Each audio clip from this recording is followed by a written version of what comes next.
আমাদের কাশ্মীর ভ্রমণের দ্বিতীয় পর্বে আপনারা আজকে দেখবেন বৈসারন valley, Betaab valley, Arnab valley এবং চন্দনওয়ারি এবং অনেক অনেক আনন্দ।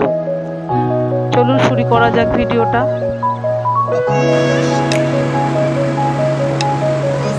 আজ 6 এপ্রিল, আমরা সকাল সকাল বেরিয়ে পড়েছি শ্রীনগর থেকে।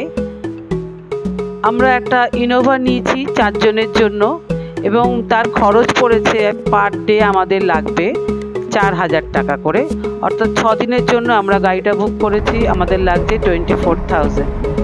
আমাদের গাড়ি চলেছে পামপুরার দিকে, যেখানে কেশর বিখ্যাত।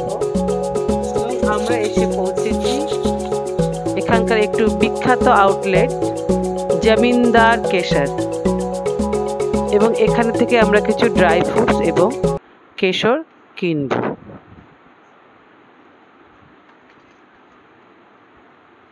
जगह केसर निकलता है, स्पेन में निकलता है, ईरान में निकलता है और कश्मीर में निकलता है सर। कश्मीर में अराउंड 7 to 10 किलोमीटर केसर निकलता है सर, वो यही एरिया था। आपने पीछे देखे होंगे केसर की फील्ड 15 अक्टूबर से 15 नवंबर तक आते हैं सर केसर के फूल।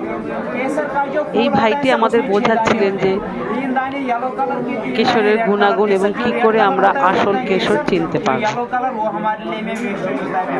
केसर की क्या पहचान होती है मैम, थोड़ा सा ले लो सर,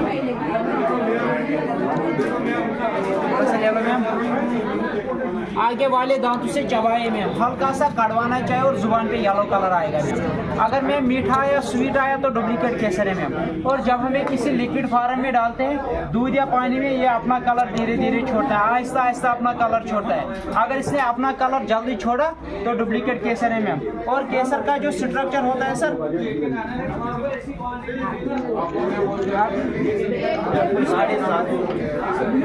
इसको चूरा हुआ है, ये 2-3 साल पुराना है।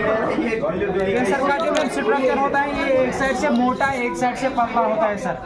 अगर इसका स्ट्रक्चर सेम होगा तो डुप्लीकेट केसर होता है। अच्छा, हाँ ये वाला सर। और सर केसर में एक ही क्वालिटी आती है, जो आपको बोलेगा केसर में 2-3 क्वालिटी आती है, मानो डुप्लीकेट केसर है सर।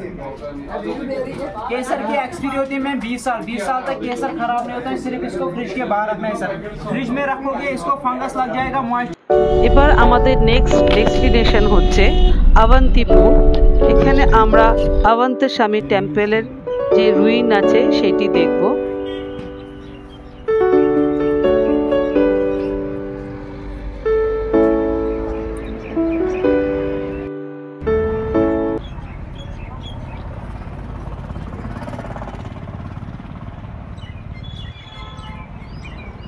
এই মন্দিরটি রাজা অবন্তী বর্মন বানিয়েছিলেন এবং এটি একটি বিষ্ণু মন্দির।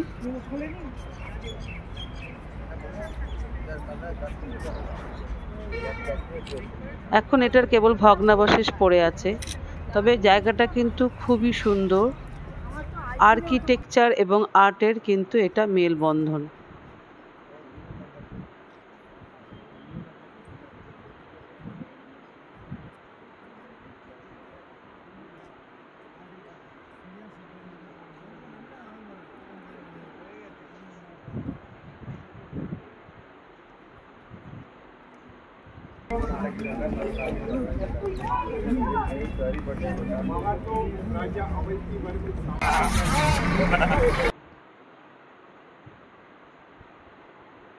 আমাদের গাড়ি এগিয়ে চলেছে। এবারে আমাদের নেক্সট ডেস্টিনেশন হচ্ছে হলো অনন্তনাগের প্রচুর আপেল বাগান আছে এবং এবার আমরা যাব আপেল বাগানে। চারিদিকে দেখতে পাচ্ছেন রাস্তার দুদিকে আপেল বাগান।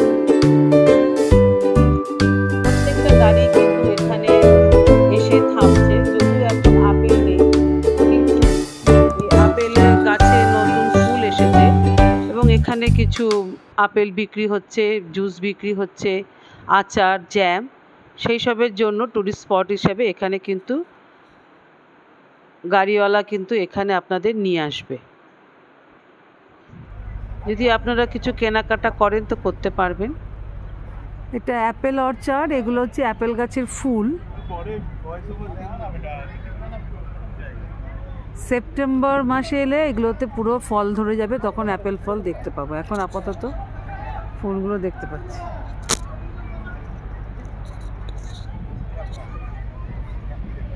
পুরো গাছ অ্যাপেল ফুলে, গাছের ফুলে ভরে গেছে। তার মানে সেপ্টেম্বর মাসে কিন্তু পুরো জায়গাটা ফলে ভরে, এরকম দেখতে আরো অনেক সুন্দর লাগবে।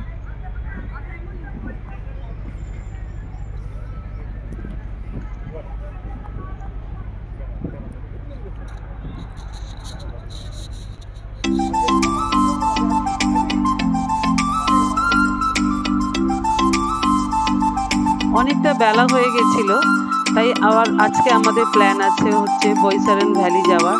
তাই আমরা হোটেলে এসে কিন্তু একদমই সময় নষ্ট করিনি, তাড়াতাড়ি আমরা ফ্রেশ হয়ে নিলাম। আমরা যেই হোটেলটায় ছিলাম পেহেলগাঁওয়ে, সেটির নাম ছিল হোটেল হোয়াইট হাউস। আপনাদের আমরা রুম ট্যুরটা পরে করাবো। কিন্তু দেখুন হোটেলের ভিউটা, পাশ দিয়ে কিন্তু লিডার রিভার বয়ে চলেছে, খুব সুন্দর কিন্তু জায়গাটা। পেহেলগাঁওয়ের সৌন্দর্য কিন্তু অতুলনীয়।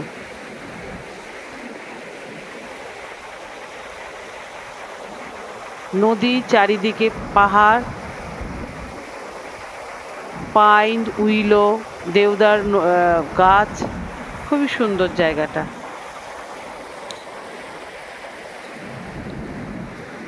আমাদের তাড়াতাড়ি বেরিয়ে যেতে হবে বলে আমরা তাড়াতাড়ি এখানকার ঘোড়াওয়ালাদের সঙ্গে দরদাম করে ঘোড়া ঠিক করে নিলাম। আমাদের 4 জনের জন্য ঘোড়ার জন্য লেগেছিল 8,000 টাকা, অর্থাৎ পার হেড আমাদের লেগেছিল 2,000 টাকা করে। অনেক দরদাম করে কিন্তু এই রেটটা ঠিক করা হয়েছিল।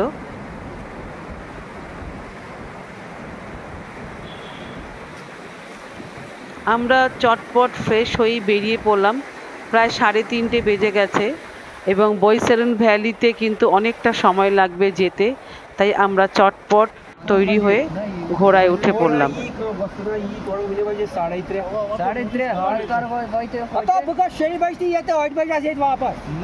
দারুণ এক্সাইটেড লাগছিল, অনেক দিন পর কিন্তু ঘোড়ায় চড়া।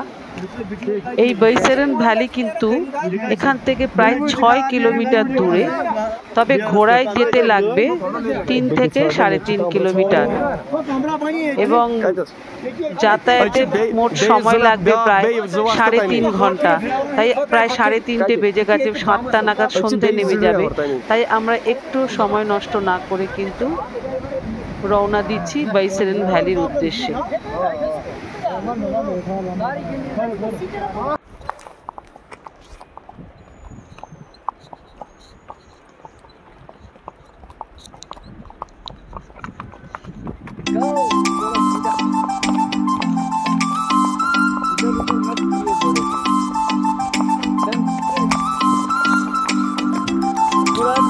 ঘোড়াওয়ালাদের সাথে আমাদের কথা হয়েছে, ওনারা 4টে পয়েন্ট দেখাবে: ডেবিয়ান valley, Baisaran valley, Pahalgam valley এবং কাশ্মীর ভ্যালি।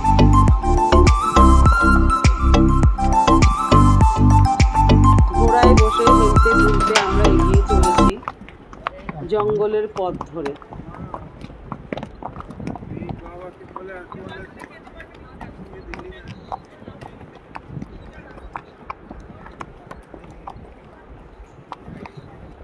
এবং ঘোড়াওয়ালারা কিন্তু মাঝে মাঝে আমাদের দাম থামিয়ে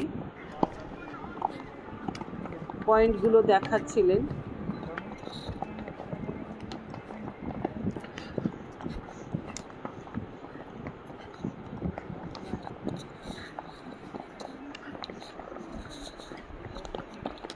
দেখুন কেমন আমাদের ছেড়ে দিয়ে ওনারা পাশে পাশে হাঁটছে, আমরা আমাদের মতন চলেছি। বেশ ভয়ও লাগছিল ঘন জঙ্গলের মধ্যে দিয়ে যেতে, কিন্তু বেশ অ্যাডভেঞ্চারাস।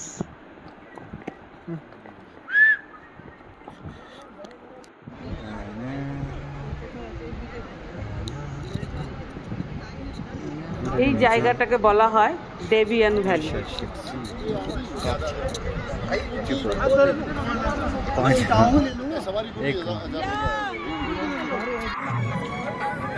অবশেষে আমরা এসে পৌঁছেছি বাইসারেন ভ্যালি। আসার সময় রাস্তাটা এতই খারাপ ছিল যে অনেক জায়গার ছবি কিন্তু আমরা তুলতে পারিনি, কারণ ঘোড়ায় চেপে এক হাতে ক্যামেরা নিয়ে ছবি তোলা ছিল অসম্ভব। অবশেষে মিনি সুইজারল্যান্ড। সবুজ তৃণভূমি, চারিদিকে সাদা বরফে ঢাকা পাহাড় এবং ফার, পাইন, উইলো, দেওদার গাছের সারি। লোকজন এখানে এসে কিন্তু প্রচুর আনন্দ করছিল, চারিদিকে কোলাহল। এখানে কিন্তু অনেক রকম অ্যাক্টিভিটিসও করা হয়, যেমন জিপ লাইন, পনি রাইড। অনেকে কাশ্মীরি পোশাক পরে ছবিও তুলছিলেন। আমরা এখানে অনেকটা সময় কাটিয়ে ছিলাম এবং সন্ধে হয়ে যাচ্ছিল বলে বেশিক্ষণ সময় নষ্ট করলাম না, কারণ আমাদের আবার ফিরতে হবে। অন্ধকার হয়ে গেলে কিন্তু বিপদ হবে, কারণ রাস্তা কিন্তু খুব একটা ভালো নয়। এখন রাত্রিবেলা অবশেষে হোটেলে এসে পৌঁছেছি। এই আমাদের হোটেলের ভিউ দেখা যাচ্ছে।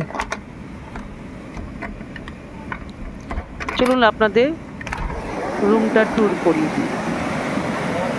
এখান থেকে নদী ভিউ।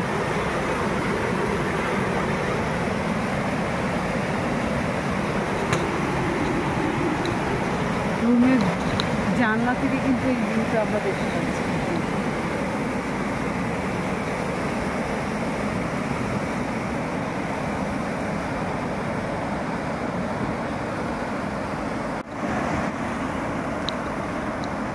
আমরা এসে বাইসারেন ভ্যালির জন্য বেরিয়ে গেছিলাম মিনি সুইজারল্যান্ড দেখতে, তাই আমাদের রুমে ঢুকতে ঢুকতে রাত হয়ে গেল। তাই এসে আমি ঘরের রুমের ভিডিওটা করছি।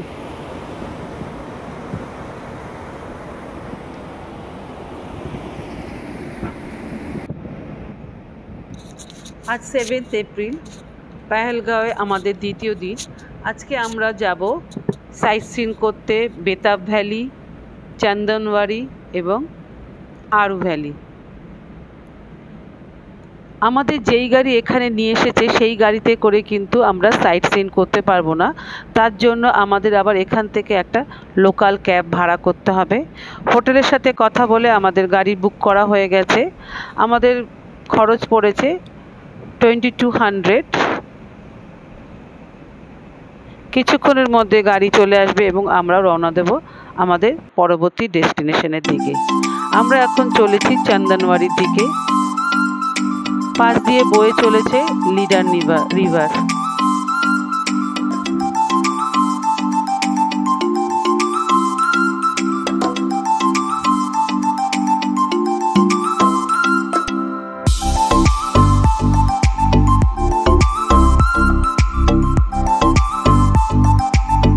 আস্তে আস্তে কিন্তু প্রকৃতির রূপ বদল হচ্ছে,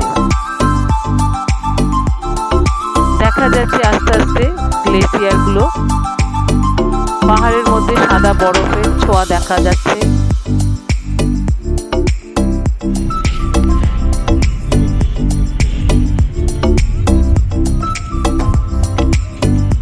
এখানে কিন্তু অনেকটাই গ্লেসিয়ার দেখতে পাওয়া যাচ্ছে।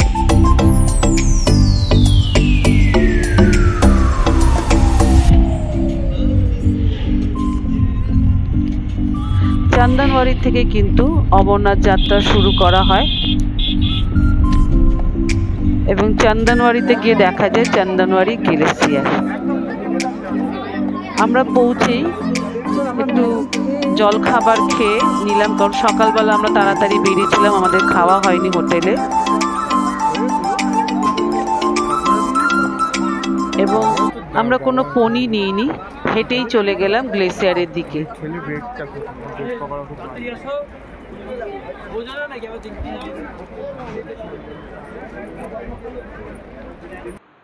অনেকটাই ভিড় এবং জমজমাট ছিল জায়গাটা।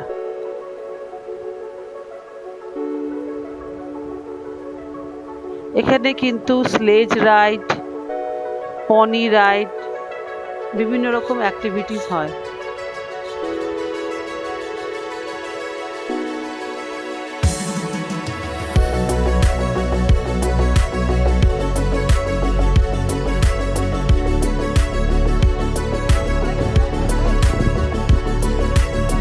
বরফের মধ্যে কিছুটা সময় কাটিয়ে হুটোপাটি করে আমরা রওনা দিলাম আমাদের নেক্সট গন্তব্য বেতাব ভ্যালি।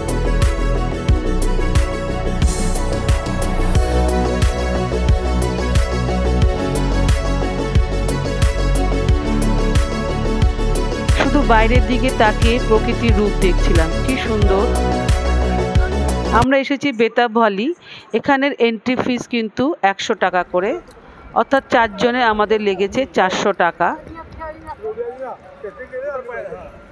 বেতাব ভ্যালি কিন্তু এক এক সময় এক এক রূপ। আমরা এপ্রিল মাসে এসেছি, তাই খুব একটা কিন্তু গ্রিনারি ছিল না এবং গাছগুলোর মধ্যেও কিন্তু রুক্ষ ভাব ছিল। শীতকালে এই জায়গাটা পুরো বরফে ঢেকে যায় এবং যদি আপনি অক্টোবর নভেম্বরে আসেন তখন দেখবেন চারিদিকটা একদম সবুজে মোড়া। এই বেতাব ভ্যালির ভেতর দিয়ে কিন্তু বয়ে চলেছে লিডার রিভার। খুবই সুন্দর জায়গাটা এবং অনেক বড়। এই ভ্যালিটা কিন্তু অনেকটা জায়গা জুড়ে। এই বেতাব ভ্যালির নাম হয়েছে কারণ এখানে নাকি বেতাব সিনেমার শুটিং হয়েছিল।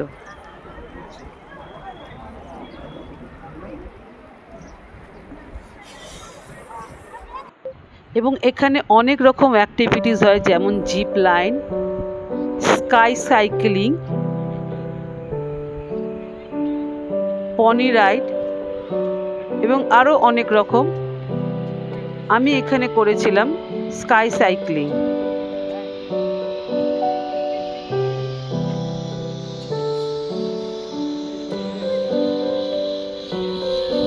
বাইরে ঘুরতে এসে যদি এই অ্যাক্টিভিটিসগুলো না করা হয় তাহলে যেন ঘোরাটা ঠিক মন মতো হয় না।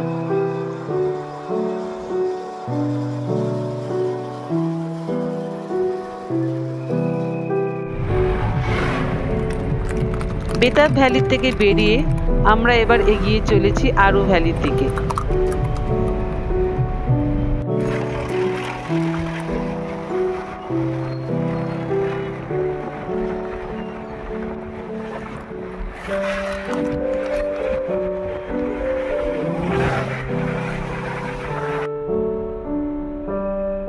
এখান থেকে নাকি অমরনাথ যাত্রা শুরু হয়।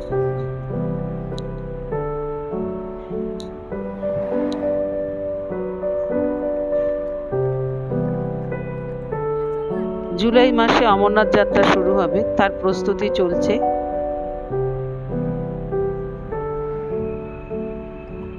অবশেষে আমরা এসে পৌঁছেছি আরু ভ্যালি। আরু ভ্যালির এন্ট্রি ফিস ছিল 25 টাকা।